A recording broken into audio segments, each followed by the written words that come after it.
جی بسم اللہ الرحمن الرحیم۔ آج کا ہمارا سبق تفسیر سورہ آل عمران کی آیت نمبر 149 سے لے کے 153 تک ہے 149 سے لے کے 153 تک۔ یا ایھا الذین آمنوا ان تطیعوا الذین کفروا یردوکم علی اعقابکم فتنقلبوا خاسرین۔ اے ایمان والو، اگر تم کافروں کی اطاعت کرو گے، کافروں کی بات مانو گے، یردوکم علی اعقابکم، وہ تمہیں واپس لٹا دیں گے تمہاری ایڑیوں کے بل، یعنی کافر کر دیں گے، فتنقلبوا خاسرین، تو تم نقصان اٹھانے والوں میں سے ہو جاؤ گے۔ تو اس آیت میں یہی بحث کی جا رہی ہے، یہی سمجھایا جا رہا ہے کہ اطاعت اللہ اور اس کے رسول کی کرنی ہے، دوستی جو لگانی ہے مومنوں سے لگانی ہے، مسلمانوں سے لگانی ہے، کافروں سے نہ تو اتنی کلوز دوستی لگانی ہے اور نہ آپ لوگوں نے نہ دوستی لگانی ہے اور نہ ان کو راز دینے ہیں۔ ٹھیک ہے جی، تو یہاں یہ بات سمجھائی جا رہی ہے کہ اگر تم کرو گے تو وہ تو یہی چاہتے ہیں تمہیں کافر کر دیں۔ جیسے اللہ تعالیٰ دوسری جگہ پہ فرماتے ہیں کہ یہودی عیسائی آپ سے کبھی بھی خوش نہیں ہو سکتے یہاں تک کہ تمہیں کافر کر دیں، کافر بن جاؤ گے، دین سے پلٹ جاؤ گے، ہو سکتا ہے پھر خوش ہو جائیں، ورنہ کسی حالت میں بھی وہ خوش نہیں ہوں گے۔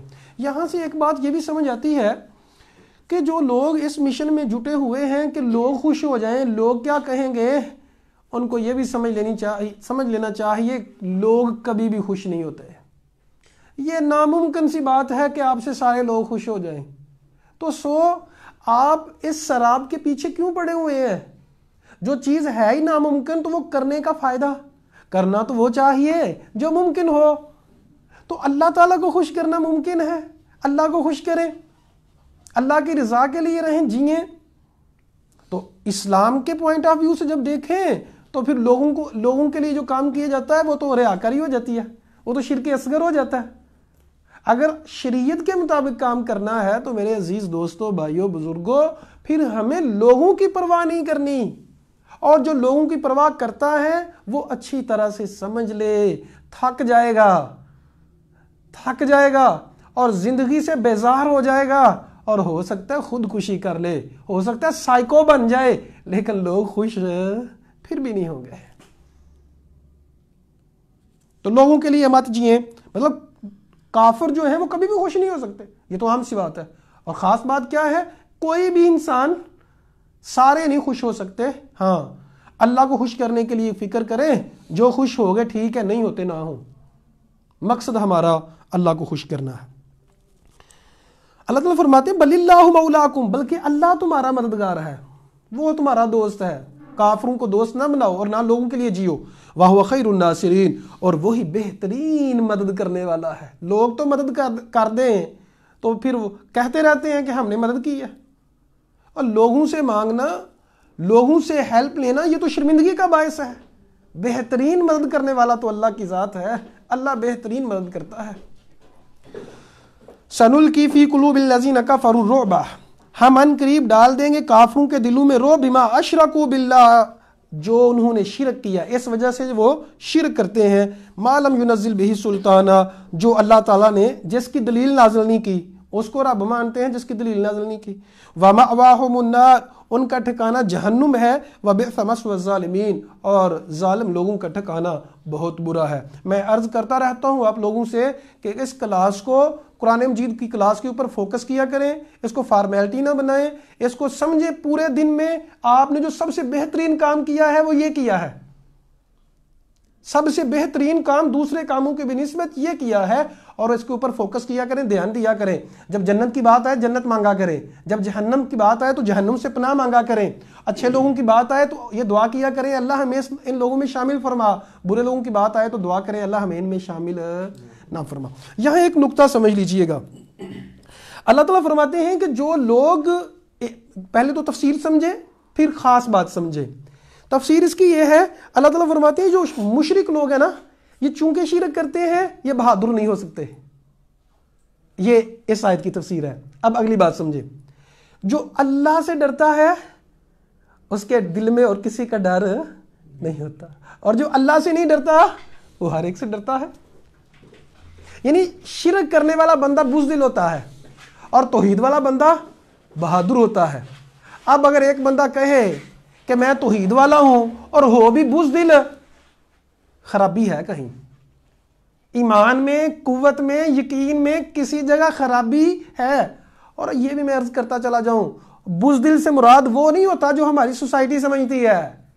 ہماری سوسائٹی سمجھتی ہے کہ بزدل وہ ہے جو لڑائیاں نہیں کرتا، مطلب جو لڑائی سے ڈرتا ہے، جو جواب نہیں دیتا۔ اور اللہ کے بندے، بزدل سے مراد وہ ہوتا ہے جو ڈرتا رہتا، لوگوں سے ڈرتا ہے، لوگ کیا کہیں گے، فلانا کیا کہے گا، وہ فلاں، مطلب بہادر شخص لوگوں کے نزدیک جو لڑائیاں کرتا ہے، حالانکہ بہادر نہیں ہوتا، وہ تو بیوقوف ہوتا ہے۔ اللہ کے بندے کیوں لڑائیاں کرتے ہو؟ تو بہادر وہ ہے جس کے دل میں صرف اللہ کا ڈر ہوتا ہے۔ تو جو اللہ سے ڈرتا ہے وہ اور کسی سے ڈر ہو ہی نہیں سکتا اس کو، کیوں ہو؟ جس کو یقین ہے کہ میرا اللہ ہے، جو رب ہے، تمام جہانوں کا پالنے والا ہے، جس کے دل میں سارے اختیارات اللہ کے ہاتھ میں ہیں۔ اللہ نے کن کہنا ہے، فیکون، وہ ہو جائے گا۔ اللہ سے مانگیں، اللہ سے کہیں، ڈر کس چیز کے آپ کو؟ اور جو اللہ سے نہیں ڈرتا وہ پھر چھپکلی سے بھی ڈر جاتا ہے، وہ ہوا کی سرسراہٹ سے بھی ڈر جاتا ہے۔ کسی نے کچھ نہیں کیا ہوتا، بزنس میں تھوڑا سا نقصان ہو گیا، کسی عورت نے کہہ دیا ہو سکتا ہے ہمیں کسی نے کچھ کیا ہو، تو کہتا ہے ہاں ہو سکتا ہے کسی نے جادو کیا ہو، ڈر جاتا ہے۔ چھوٹی چھوٹی باتوں سے ڈرنے لگ جاتا ہے، کیوں؟ اس کا اعتقاد مضبوط نہیں ہے، اس کا عقیدہ مضبوط نہیں ہے۔ عقیدہ کا لفظی معنی ہوتا ہے مضبوط گرہ لگانا۔ تو آپ نے اپنے عقیدے کو مضبوط گرہ ہی نہیں لگائی، تو اب عقیدہ کاہے کا ہے؟ ایک شخص نے اینک پہنی ہوئی ہے، اس کے اوپر سیاہی لگا لیتا ہے، اینک پہنی ہوئی ہے اس کے اوپر سیاہی لگا لیتا ہے، اس کو نظر آئے گا؟ نہیں نظر آئے گا۔ اب کہہ رہا ہے میں نے اینک لگائی ہے، نظر نہیں آ رہا، اور بھائی سیاہی اتارو نظر آ جائے گا۔ ایک بندہ جو کہتا ہے میرا عقیدہ بڑا مضبوط ہے، بڑا عقیدہ مضبوط ہے، ہاں جی کیا ہے جی، مجھے کسی نے کچھ کیا ہوا ہے، میری جو روزی نا کسی نے بند کی ہوئی ہے، کہتے ہیں نا جی، وہ پتہ نہیں کیا لفظ بولا ہے ابھی میرے فوراً ذہن میں نہیں آ رہا، لوگ بولتے ہیں کہ ایوہ بندش لگی ہوئی ہے، مجھے بندش لگائی ہوئی ہے، مجھے بندش لگائی ہوئی ہے۔ مجھے یہ بتائیں ذرا، سوچئے گا، اللہ تعالیٰ نے دیا ہوا ہے اور کوئی بندش لگا سکتا ہے؟ مطلب ہم غور بھی تو کیا کریں نا، کیا کہہ رہے ہیں؟ بندش لگائی ہوئی ہے، جادوگر نے بندش لگا دی، دیا اللہ نے، انا للہ و انا الیہ راجعون۔ کیسا عقیدہ ہے ہمارا؟ اللہ کرے ان باتوں کی ہمیں سمجھ آ جائے۔ وَلَقَدْ صَدَقَكُمُ اللَّهُ وَعْدَهُ، اللہ تعالیٰ نے اپنا وعدہ سچ کر دکھایا ہے۔ اِذْ تَحُسُّونَهُمْ بِإِذْنِهِ، جب تم محسوس کر رہے تھے، جب تم اصل میں تحسون کا لفظی ترجمہ تو یہی ہوتا ہے محسوس کرنا، لیکن یہاں ہے جب تم اللہ کے حکم سے ان کو قتل کر رہے تھے۔ حَتَّى إِذَا فَشِلْتُمْ وَتَنَازَعْتُمْ فِي الْأَمْرِ، یہاں تک کہ تم جب پھسل گئے، پہلے تم غالب تھے، جب تم پھسل گئے، وَتَنَازَعْتُمْ فِي الْأَمْرِ، اور تم نے معاملے میں جھگڑنا شروع کیا، وَعَصَيْتُمْ مِن بَعْدِ مَا أَرَاكُمْ، اور تم نے نافرمانی کی، ما اراکم، جو تم دیکھ رہے تھے، ما تحبون، جو تم دیکھ رہے تھے، جس سے تم محبت کرتے تھے وہ تم دیکھ رہے تھے، یعنی مال۔ بات بیان کی جا رہی ہے کہ جب مسلمانوں کو پہلے فتح ہو رہی تھی تو تیر انداز جو تھے وہ غزوہ احد میں نیچے آ گئے مال کو جمع کرنے کے لیے، تو اللہ تعالیٰ فرماتے ہیں کہ اس وجہ سے پھر تمہیں شکست کا سامنا کرنا پڑا۔ شکست لفظ بولنے بعض مفسرین بلکہ تاریخ دان جو مسلمان ہیں وہ کہتے ہیں کہ وہ شکست نہیں ہم اس کو کہہ سکتے، اس کو ہم کہہ سکتے ہیں نقصان بہت زیادہ ہوا۔ تو بہرحال جو بھی کہیں، تو اللہ تعالیٰ فرماتے ہیں وہ جو نقصان ہوا تم کو وہ اس وجہ سے تھا، من یرید الدنیا، دنیا کا ارادہ رکھتے تھے تم میں سے ایسے لوگ بھی تھے جو دنیا کا ارادہ رکھتے تھے، ومنکم من یرید الآخرہ، اور تم میں سے کچھ ایسے لوگ بھی ہیں جو آخرت کا ارادہ رکھتے ہیں۔ ثم صرفکم عنہم، پھر اللہ تعالیٰ نے پھیر دیا ان کو تم سے۔ پھیر دیے کیسے دیا؟ اللہ تعالیٰ نے خصوصی مدد فرمائی اور نبی کریم صلی اللہ علیہ وسلم کو بھی بچا لیا، اور مسلمان جو ہیں یکجاں ہو گئے، اور مسلمانوں نے دوبارہ اپنی صفوں کو مضبوط کیا۔ تو انہیں شکست اس لیے نہیں کہہ سکتے کیونکہ وہ اپنا ہدف حاصل نہیں کر سکے نا، ان کا ہدف کیا تھا؟ نبی کریم صلی اللہ علیہ وسلم کو شہید کرنا، تو اپنا ہدف حاصل نہیں کر سکے، اس لیے ان کو ہم مسلمانوں کی شکست نہیں کہہ سکتے۔ ہاں نقصان مسلمانوں کا بہت زیادہ ہوا۔ لیبتلیکم، تاکہ اللہ تمہیں آزمائے، یہ اس لیے کیا تھا تاکہ تمہاری آزمائش ہو۔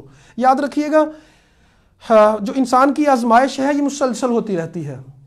لقد خلقنا الانسان فی کبد، ہم نے انسان کو مشقت در مشقت میں پیدا کیا ہے. کوئی یہ سمجھے کہ میں نے یہ ذمہ داری پوری کر لی اب سکون سے سوتا ہوں، یہ غلط بات ہے. ایسا نہیں ہے بھائی، جب تک زندہ ہیں مشقتیں ہیں، آزمائشیں ہیں، جب تک زندہ ہیں. ہاں اگر اسلام کے اوپر موت آ گئی، ایمان کے اوپر موت آ گئی تو مشقتیں ختم، پھر جو ہے پریشانیاں ختم ہو گئیں. اور اگر یہاں بھی وہی کام کرتے رہے الٹ، اور مرنے کے بعد پھر آزمائشیں اور شروع ہو جائیں گی. جیسے کہتے ہیں نا، اب تو کہتے ہیں مر جائیں گے، مر کے بھی چین نہ آیا تو کدھر جائیں گے.